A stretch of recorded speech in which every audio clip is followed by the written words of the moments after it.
This episode of Diary of a Madman is brought to you by my horror anthology, 12 Deaths of Christmas. Demons from hell, gods and devils, unspeakable monstrosities, humans with a taste for flesh. All of these and much, much more. Pick up 12 Deaths of Christmas by going over to paulsading.com and clicking on the Books tab to find out where you can purchase it today.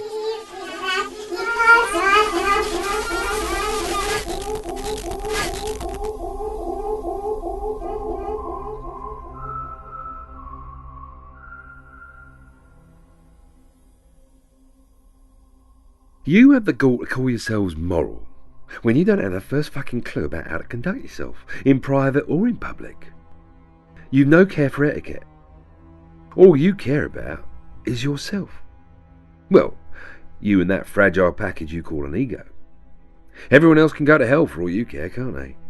Unless, of course, they belong to your little social clique. That tight little group of clones you associate with. You know, the ones who think like you, talk like you, act like you.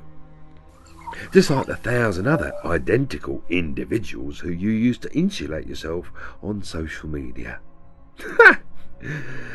You got all your bases covered, don't you? How on earth do you expect to grow? How in the world do you expect to evolve if all you do is keep dipping your toes in the same little gene pool? The closest you could come to knowing a sense of morality is maybe recalling some of those twisted ideas from the Ten Commandments. You know, thou shalt not kill. Oh, unless, of course, they're descendants of the Amalek or an individual of the 7 Canaanite nations of Israel, then you can go to town and let the blood flow free, safe in the knowledge you'll still reach the promised land. Heaven forbid you could remember all 613 commandments. What? 613? Yes, the rules and regulations set down in stone that you must obey if you wish to stay within the group, if you wish to reach the side of God in heaven. Much like the church group trying to collect souls at a crossroads of my town. Oh, the fucking irony. A banner rolled out, large white lettering on it, sky blue background. Healing the world, it said. I'd laugh in their faces if it weren't for that. These poor souls have been duped. They've been brainwashed to believe they're doing good, when all they're doing is panhandling for their greedy immoral bosses. The ultimate pyramid scheme. Drug addicts just given enough faith and hope to be kept in line. Kept dangling on dependency for the purpose of control because they're the best damn street preachers and they work for free, leading new wallets back to the church.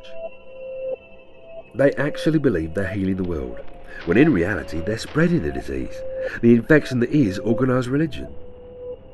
The issue isn't if there is some supreme being, some omnipotent creator of all that is.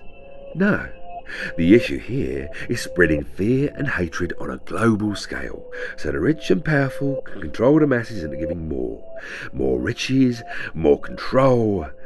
It's nothing but a feeding frenzy. And the main course is power, with a large side order of M-O-N-E-Y. Thank you very much indeed. The greatest trick the devil ever played was making the world believe that he was God.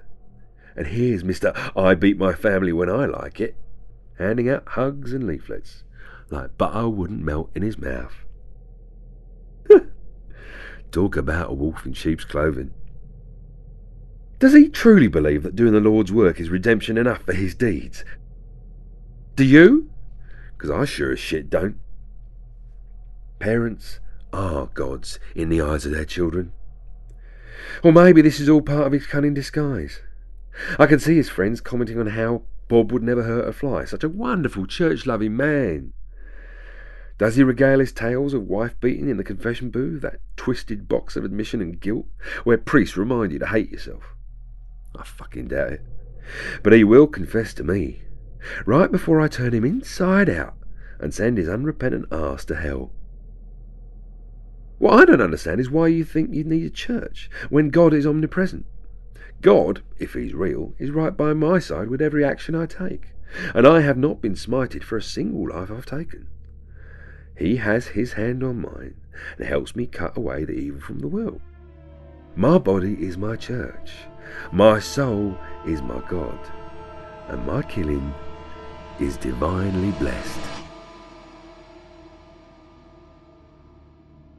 As always, this episode of Diary of a Madman, like this entire second season, was written by Dohai. You can find Dohai on Twitter at Dohai666. The Madman is Kareem Cronfley. You can find him on Twitter at BullshotUK. And of course, I produced this episode. We only have 5 more episodes in the Madman story, so be sure to tune in again next episode as we get closer to the culmination of this season.